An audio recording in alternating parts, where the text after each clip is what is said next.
अस्सलाम वालेकुम किसान भाइयों, मैं मुमताज़ सावल। आप देख रहे हैं एग्री अखबार। हमारे साथ मौजूद है आज फार्मर हाजी अकबर साहब, साहिवाल एरिया में इन्होंने काश्त की है बंद गोभी जिसको आप कहते हैं। इस हवाले से हम बात करेंगे कि वैरायटी आपने कौन सी लगाई है और इस पर ख़र्चा कितना आता है और बीमारियाँ कौन सी आती हैं, और इस वैरायटी के हवाले से जो आप चीज़ें हैं दूसरी वैरायटी के कंपैरिजन में मुकाबले में अगर हम बात करें तो। चाचा जी अस्सलाम वालेकुम। वालेकुम सलाम जी। सर सब तो पहले दसो ये किहड़ी वैरायटी तुसी लाई है? ये 142 जी। 142 बंद गोभी दी हाँ जी, वैरायटी। बंद गोभी ਇਹਦੀ ਦੀ। ਕੰਪਨੀ ਕਿਹੜੀ ਜੀ?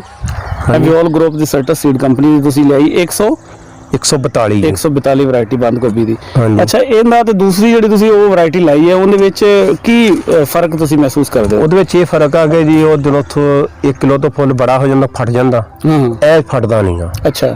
ਹਾਂਜੀ, ਇਹ ਕਾਮਯਾਬ ਆ ਵੈਰਾਈਟੀ। ਉਹ ਕਾਮਯਾਬ ਨਹੀਂ ਜੀ। ਉਹ ਸਰ ਵੈਰਾਈਟੀ ਕਿਹੜੀ? ਉਹ ਹੈਗੀ ਆ ਇਹਨਾਂ ਦੀ ਨਾ ਸੰਜੈਂਟਾ ਦੀ BC 64। BC 64। ਅੱਛਾ, ਇਹ ਤੁਸੀਂ ਖੁਰਾਕ ਇਹਨਾਂ ਨੂੰ ਬਰਾਬਰ ਦਿੱਤੀ? ਇੱਕੋ ਬਰਾਬਰ ਦਿੱਤੀ, ਇੱਕ ਟਾਈਮ ਇੱਕ ਦਿਨ ਵਿੱਚ ਹੀ ਆ। ਅੱਛਾ, ਇੱਕ ਦਿਨ ਬੀਜੀ ਹੈ, ਇੱਕੋ ਖੁਰਾਕ ਦਿੱਤੀ ਹੈ। ਹਾਂਜੀ। ਉਹਦੇ ਵਿੱਚ ਫਾਲਟ ਇਹ ਆਉਂਦਾ ਹੈ ਕਿ ਜਦੋਂ ਉਹਦਾ ਫੁੱਲ ਜਿਹੜਾ ਹੈ 1 ਕਿਲੋ ਤੋਂ ਜ਼ਿਆਦਾ ਬਣਦਾ ਹੈ ਉਹ ਫਟਦਾ ਤੇ ਉਹ ਫਟ ਜਾਂਦਾ ਹੈ। ਇਹ ਫਟਦਾ ਨਹੀਂ। ਫਟਦਾ ਨਹੀਂਗਾ। ਜਦੋਂ ਫਟ ਜਾਵੇ ਉਹਦਾ ਕੀ ਨੁਕਸਾਨ ਹੈ? ਇਹ ਕੀਮਤ ਵਿੱਚ ਕਿੰਨਾ ਕੁ ਫਰਕ ਆ ਜਾਂਦਾ? ਉਹ ਸੇਲ ਹੀ ਨਹੀਂ ਹੁੰਦਾ ਜੀ। ਅੱਛਾ। ਹਾਂਜੀ, ਉਹ ਨਹੀਂ ਉੱਥੇ ਲੈਂਦੇ ਨਹੀਂ। ਜ਼ੀਰੋ ਸੇ। ਸਹੀ। ਹਾਂਜੀ। ਉਹ ਬਿਲਕੁਲ ਸੇਲ ਨਹੀਂ ਹੁੰਦਾ, ਮੰਡੀ 'ਚ ਜਾਂਦਾ ਹੀ ਨਹੀਂ। ਮੰਡੀ 'ਚ ਲੈਂਦੇ ਨਹੀਂ। ਸਹੀ ਹੈ। ਉਹ ਜ਼ਾਇਆ ਹੁੰਦਾ। ਅੱਛਾ, ਇਹ ਜਿਹੜਾ ਹੈ ਇਹਦੀ ਕੀਮਤ ਇਹਦੇ ਵਿੱਚ ਸ਼ਾਈਨਿੰਗ ਜ਼ਿਆਦਾ ਹੈ, ਇਹਦੇ ਵਿੱਚ ਤੁਸੀਂ ਖੁਰਾਕ ਗਲਾਈ ਚ ਵੀ ਬਹੁਤ ਅੱਛੀ ਹੈ ਜੀ। ਹਾਂ, ਉਸ ਤਰ੍ਹਾਂ ਵੀ ਅੱਛੀ ਆ ਤੇ ਜਿਹੜੀ ਆ ਇਹਨੂੰ ਬਿਮਾਰੀ ਵੀ ਕੋਈ ਨਹੀਂ ਆਈ। ਸਹੀ ਹੈ। ਹਾਂਜੀ। ਉਹਨੂੰ ਪੱਤਿਆਂ ਦੇ ਤੁਸੀਂ ਆਪਣਾ ਸਪੌਟ ਦੇ ਦਿਓ। ਇਹਦੇ ਵਿੱਚ ਹੁਣ ਤੱਕ ਤੁਸੀਂ ਕਿੰਨੀ ਫਰਟੀਲਾਈਜ਼ਰ ਇਸਤੇਮਾਲ ਕਰ ਚੁੱਕੇ ਹੋ? ਖਾਦ ਕਿੰਨੀ ਪਾ ਚੁੱਕੇ ਹੋ? ਬਰਾਬਰ ਹੀ ਖਾਦ ਪਾਈ ਹੈ? ਇੱਕੋ ਜੀ ਪਾਈ ਹੈ ਜੀ। ਅੱਛਾ। ਇੱਕ ਬੋਰੀ DAP ਤੇ 2 ਬੋਰੀਆਂ 23 ਤੇ 2 ਯੂਰੀਆ। ਅੱਛਾ, ਤੁਸੀਂ ਇਹ ਫਰਕ ਮਹਿਸੂਸ ਕਰਦੇ ਹੋ ਵੀ ਉਹਦੀ ਪੈਦਾਵਾਰ ਦੇ ਇਹਦੀ ਪੈਦਾਵਾਰ 'ਚ ਫਰਕ ਆਏਗਾ? ਨਹੀਂ, ਇੱਕੋ ਹੀ ਪੈਦਾਵਾਰ ਇੱਕ ਜੀ ਆ। ਤੇ ਜਦੋਂ ਵਿਕਣੀ ਨਹੀਂ ਫਟੇ। ਹਾਂਜੀ, ਉਹ ਜ਼ਾਇਆ ਹੁੰਦੀ ਆ ਜ਼ਿਆਦਾ। ਹਾਂ ਹਾਂ।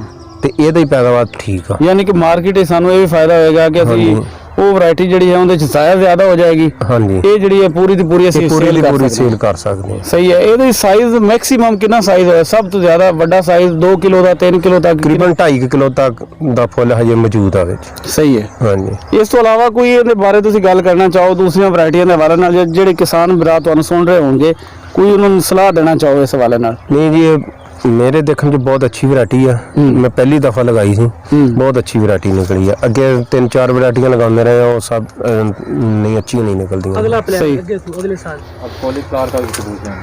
अच्छा, उसके बाद ये जो गोभी है दूसरी, ये वाली जो खुली गोभी, फूल गोभी जो है, फूल गोभी, ये वैरायटी कौन सी लगाई है आपने? एक कैंजो कंपनी दी है जी। हाँ जी। ये हैगी आ HFC 970 जी। अच्छा, 970। 970। ਇਹਦਾ ਦੂਸਰੀ ਵੈਰਾਈਟੀਆਂ ਦੇ ਵਾਲੇ ਨਾਲ ਤੁਸੀਂ ਕੀ ਕੰਪੈਰੀਜ਼ਨ ਕਰਦੇ ਹੋ? ਇਹ ਬਹੁਤ ਅੱਛਾ ਬੀਜ ਹੈ ਜੀ। ਤਕਰੀਬਨ ਇਹਦਾ ਫੁੱਲ 2 ਤੋਂ 3 ਕਿਲੋ ਤੱਕ ਹੋ ਜਾਂਦਾ, 4 ਕਿਲੋ ਤੱਕ। ਅੱਛਾ। ਹਾਂਜੀ, ਇਹ ਬਿਲਕੁਲ ਫੁੱਲ ਨੂੰ ਲੁਕੋ ਕੇ ਰੱਖਦੀ ਹੈ, ਪੀਲਾ ਨਹੀਂ ਪੈਂਦਾ। ਸਹੀ ਹੈ। ਹਾਂਜੀ, ਯਾਨੀ ਕਿ ਇਹਦੇ ਪੱਤੇ ਜੋ ਜਿਹੜੇ ਹਨ ਉਹ ਸਿੱਧੇ ਹੁੰਦੇ ਨੇ, ਉੱਤੇ ਲੁਕੋ ਕੇ ਰੱਖਦੀ ਹੈ। ਸਹੀ ਹੈ। ਤੇ ਫੁੱਲ ਪੀਲਾ ਨਹੀਂ ਪੈਂਦਾ। ਸਹੀ ਹੈ। ਹਾਂ, ਤੇ ਸਫੈਦ ਦਾ ਉੱਤੇ ਰੇਟ ਆ ਮੰਡੀ 'ਚ, ਪੀਲੀ ਗੋਭੀ ਦਾ ਰੇਟ ਨਹੀਂ। ਅੱਛਾ, ਇਹ ਖੁਰਾਕ ਵੀ ਸਾਰਿਆਂ ਦੇ ਬਰਾਬਰ ਹੈ, ਸਾਰਾ ਕੁਝ ਹੈ, ਲੇਕਿਨ ਫਿਰ ਇਹ ਜ਼ਿਆਦਾ ਵਜ਼ਨ ਗੇਨ ਕਰ ਜਾਂਦੀ ਹੈ। ਇਹ ਜ਼ਿਆਦਾ ਜੀ, ਇਹਦੀ ਕੀਮਤ ਵੀ ਜ਼ਿਆਦਾ। ਸਹੀ ਹੈ। ਮਾਰਕੀਟ ਵੀ ਜ਼ਿਆਦਾ। किसान भाइयों, फूल का वजन ज़्यादा है, ठीक है, खुराक एको जी नहीं है और वजन ज़्यादा है। उस तो बाद इनू तू पत्तियां नाल इरफान साहब एक मैनू वो भी दो जिंदे उत्ते ढकिया होवे। पत्ते जिहड़े हैं 2 पत्ते, वो वैरायटी की खूबसूरती ये है कि 2 पत्ते जिहड़े हैं कुदरती तौर ते फुੱਲ ਦੇ ਉੱਤੇ ਹੁੰਦੇ ਹਨ। ਉਹਦੀ ਵਜ੍ਹਾ ਨਾਲ ਇਹਦੀ ਰੰਗਤ ਜਿਹੜੀ ਹੈ ਨਾ ਪੀਲੀ ਨਹੀਂ ਹੁੰਦੀ। ਪੀਲੀ ਨਹੀਂ। ਮਾਰਕੀਟ 'ਚ ਤੁਸੀਂ ਲੈ ਕੇ ਜਾਓਗੇ, ਮਾਰਕੀਟ 'ਚ ਇਹਦਾ ਰੇਟ ਬਹੁਤ ਅੱਛਾ ਮਿਲੇਗਾ। ਬਹੁਤ ਅੱਛਾ ਮਿਲੇਗਾ। ਤੁਹਾਨੂੰ ਮੈਂ ਉਹਦਾ ਇੱਕ ਸੈਂਪਲ ਵਿਖਾਵਾਂਗਾ। ਇਹ ਵੇਖੋ ਤੁਸੀਂ, ਇਹ ਮੇਰਾ ਕੈਮਰਾਮੈਨ ਅਗਰ ਵਿਖਾਵੇ ਤੇ ਇਹ ਪੱਤੇ ਇਹਦੇ ਉੱਤੇ ਹੁੰਦੇ ਨੇ। ਡਾਇਰੈਕਟ ਸੂਰਜ ਦੀ ਰੋਸ਼ਨੀ ਨਹੀਂ ਇਹਦੇ ਤੇ ਪੈਂਦੀ। ਜਦੋਂ ਡਾਇਰੈਕਟ ਸੂਰਜ ਦੀ ਰੋਸ਼ਨੀ ਇਹਦੇ ਤੇ ਨਹੀਂ ਪੈਂਦੀ, ਇਹਦਾ ਕਲਰ ਜਿਹੜਾ ਹੈ ਉਹ ਸਫੈਦ ਰਹਿੰਦਾ ਹੈ। ਠੀਕ ਹੈ, ਜਦੋਂ ਕਲਰ ਸਫੈਦ ਰਹਿੰਦਾ ਇਹਦੀ ਮਾਰਕੀਟ ਦੇ ਵਿੱਚ ਇਹਦੀ ਜ਼ਿਆਦਾ ਪੈਸੇ ਮਿਲਦੇ ਹਨ ਔਰ ਫਾਰਮਰ ਜਿਹੜਾ ਖੁਸ਼ਹਾਲ ਹੁੰਦਾ ਹੈ। ਅੰਕਲ ਜੀ, ਫਾਰਮਰਸ ਨੂੰ ਕੋਈ ਮੈਸੇਜ, ਜਿਹੜੇ ਗੋਭੀ ਲਾਉਂਦੇ, ਜਿਹੜੀਆਂ ਸਬਜ਼ੀਆਂ ਲਾਉਂਦੇ ਹਨ, ਇਹ ਜਿਹੜੀ ਸਰਟਸ ਸੀਡ ਕੰਪਨੀ ਹੈ ਜਿਹਨੇ 2 ਤੁਸੀਂ ਵੈਰਾਈਟੀਆਂ ਲਾਈਆਂ, ਇੱਕ ਵੈਰਾਈਟੀ ਜਿਹੜੀ ਤੁਸੀਂ ਲਾਈ ਹੈ ਬੰਦ ਗੋਭੀ ਦੀ ਔਰ ਦੂਸਰੀ ਹੈ ਫੂਲ ਗੋਭੀ ਦੀ, ਇਹਦੇ ਹਵਾਲੇ ਨਾਲ ਕਿਸਾਨਾਂ ਨੂੰ ਇੱਕ ਆਖਰੀ ਮੈਸੇਜ ਦਿਓ। ਨਹੀਂ ਜੀ, ਬਹੁਤ ਅੱਛੀ ਵੈਰਾਈਟੀ ਆ। ਮੈਂ ਤਾਂ ਉਹਨਾਂ ਨੂੰ ਇਹ ਕਹੂੰਗਾ ਕਿ ਹਮੇਸ਼ਾ ਇਹ ਲਗਾਉਣ, ਇਹ 'ਚ ਘਾਟਾ ਨਹੀਂ ਆਉਂਦਾ। ਹਾਂਜੀ। ਅੱਛਾ, ਇਹਦੀ ਕੀਮਤ ਦਾ ਤੁਹਾਨੂੰ ਕੋਈ ਯਾਦ ਹੈ? ਕਿਆ ਜੀ? ਇਹਦੀ ਪੈਕਟ ਜਿਹੜਾ ਆਇਆ ਸੀ ਕਿੰਨੇ ਦਾ ਆਇਆ ਸੀ, ਯਾਦ ਹੈ ਤੁਹਾਨੂੰ? ਤਕਰੀਬਨ ਪਤਾ ਨਹੀਂ 1200 ਦਾ। 1200 ਰੁਪਏ ਦਾ। ਇੱਕ ਜਿਹੜੀ ਬੰਦ ਗੋਭੀ ਦਾ 600 ਰੁਪਏ ਦਾ। ਅੱਛਾ, ਠੀਕ ਹੋ ਨਾ 600 ਦਾ ਹੀ। ਹਾਂਜੀ, ਠੀਕ ਹੈ। किसान भाई उम्मीद करते हैं कि वीडियो आपके लिए फ़ायदेमंद साबित होगी। बहुत बहुत शुक्रिया।